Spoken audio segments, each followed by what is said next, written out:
Neurodegeneración similar al Alzheimer. Y eso me dio escalofríos porque hallamos nitrosaminas en muchos de nuestros alimentos procesados. Esa fue la parte más aterradora de toda la investigación porque nosotros mismos podemos estar provocando esta epidemia al ingerir alimentos procesados. Es posible que la doctora de la Monte haya descubierto la clave para prevenir e incluso revertir esta enfermedad devastadora. Es probable que el futuro del Alzheimer no vuelva a ser el mismo. Pasemos esto en limpio. Tener diabetes o prediabetes aumenta el riesgo de desarrollar Alzheimer. Pero esto no es lo novedoso. Incluso si no tienen diabetes en el cuerpo, sí pueden tenerla en el cerebro. Y los alimentos que ingerimos a diario pueden provocarla. La doctora Suzanne de la Monte es una pionera que llevó adelante este estudio y que revolucionó la investigación de la enfermedad. También nos acompaña el doctor Richard Carmona, exdirector general de Salud Pública, quien opina que el Alzheimer es la epidemia del futuro. Doctora de la Monte, increíble, felicitaciones. Es un avance inmenso en la investigación del Alzheimer. ¿Podría explicarnos cuál es la diferencia entre los problemas de la insulina en el cerebro, la diabetes del cerebro y la del cuerpo? La diabetes puede presentarse en cualquier parte del cuerpo. Por lo general concebimos a la diabetes como un alto nivel de azúcar en sangre, pero en realidad para la mayoría de nosotros es la resistencia a la insulina. La diabetes tipo 2 puede presentarse en los músculos, en la grasa, en el hígado y en el cerebro. Se da una superposición donde un 40% de las personas puede sufrir diabetes tanto en el cerebro y en el hígado o en el resto del cuerpo. Y otras pueden tener solo uno de los órganos afectados. El Alzheimer puede existir por sí mismo o puede coexistir con la diabetes. Expliquemos esto a la gente. Ahora sabemos, yo desconocía esto hasta el programa, que el cerebro producía insulina, que los químicos de los alimentos que ingerimos a diario, de los que hablaremos, pueden detener la producción de esa insulina, lo que afecta a los cables, los mata. Sin la insulina, cuando el cerebro muere, se origina el Alzheimer. Les mostraré cómo se ve. Tenemos estas dos imágenes, un cerebro normal, uno sano, y la otra un cerebro con Alzheimer. ¿Ven que el cerebro sano es grande, fuerte y es una imagen completa?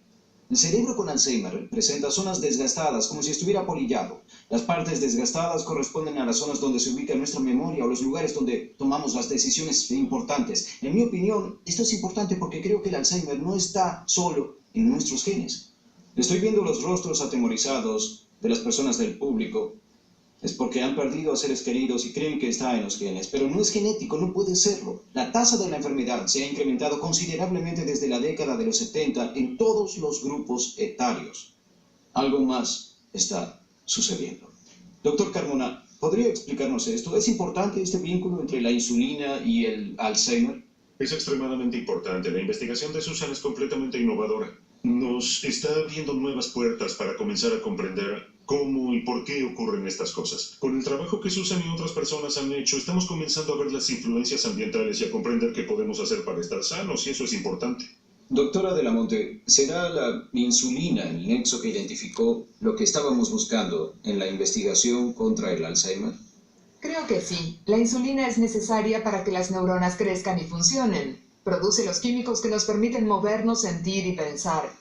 No tener insulina es como no tener agua para una planta. La necesitamos desde el comienzo y la necesitamos también cuando somos ancianos.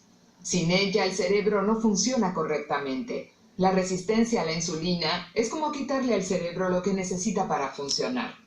Durante la mayor parte de mi vida, el foco estuvo puesto en las placas. Se creía que las placas eran la causa del Alzheimer.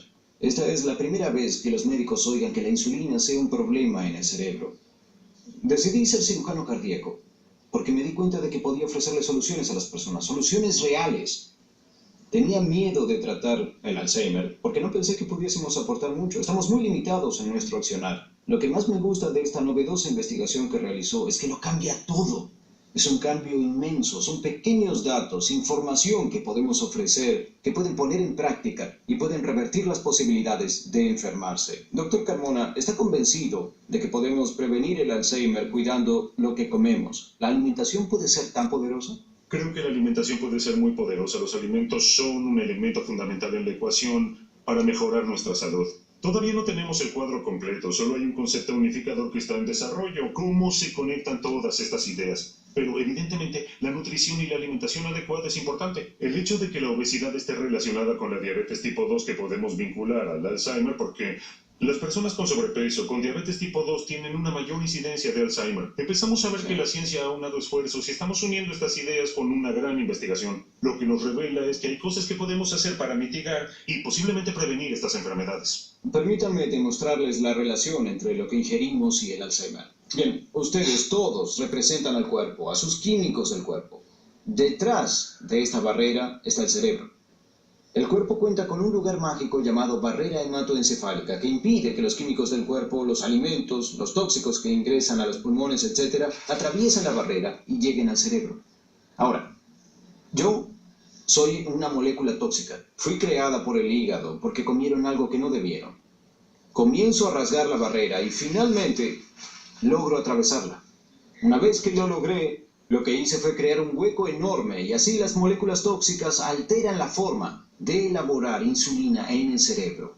Y si no hay insulina en estos nervios, las células nerviosas comienzan a morir.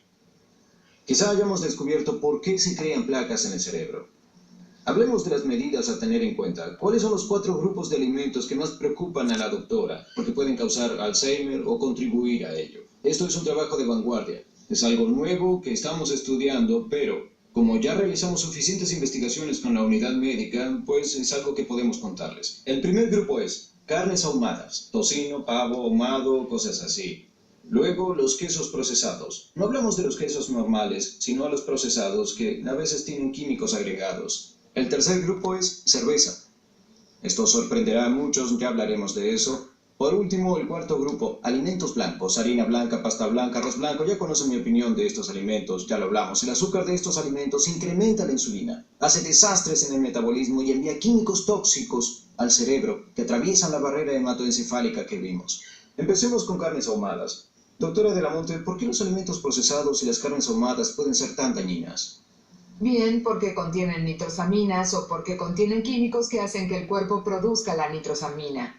Hacen que el hígado metabolice estas toxinas y que los lípidos o grasas puedan atravesar la barrera hematoencefálica.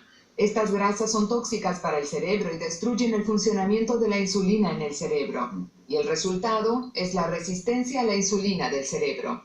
¿Qué buscamos en la etiqueta?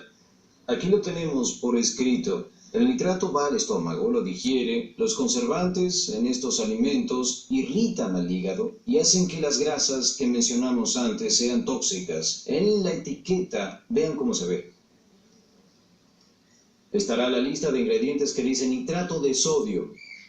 Allí está. Doctor Carmona, usted ha instruido mucho sobre cuestiones de salud a la gente. ¿Consumiría un alimento con nitrato de sodio? ¿Les recomendaría a la gente que los eviten o que sean cuidadosos? Creo que tiene que empezar a suceder lo que venimos diciendo hace rato. Debemos leer las etiquetas, comenzar a comprender qué contienen. Cuando vean que contienen nitratos, si pueden no ingerir ese alimento, mucho mejor. Ingieran alimentos orgánicos, coman comida sana, tomen mejores decisiones para su vida en lo que a alimentación respecta. Eso hacemos en Canyon Ranch.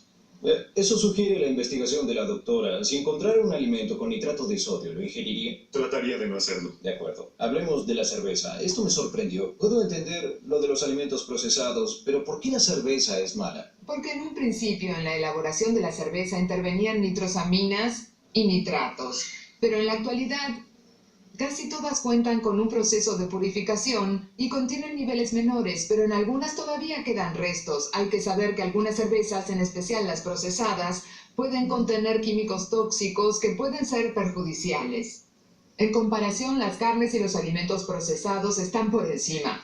Puse a trabajar a nuestra unidad médica para ver cuáles eran las cervezas menos perjudiciales y cuáles menos, pero no se puede saber si tienen nitratos. No hay listas de ingredientes, dependemos de que los fabricantes lo digan, lo que podría pasar a partir de hoy junto a otros que analizarán el papel de los nitratos en todo este proceso. Así que hay que prestarle atención a esto y a tomar recaudos.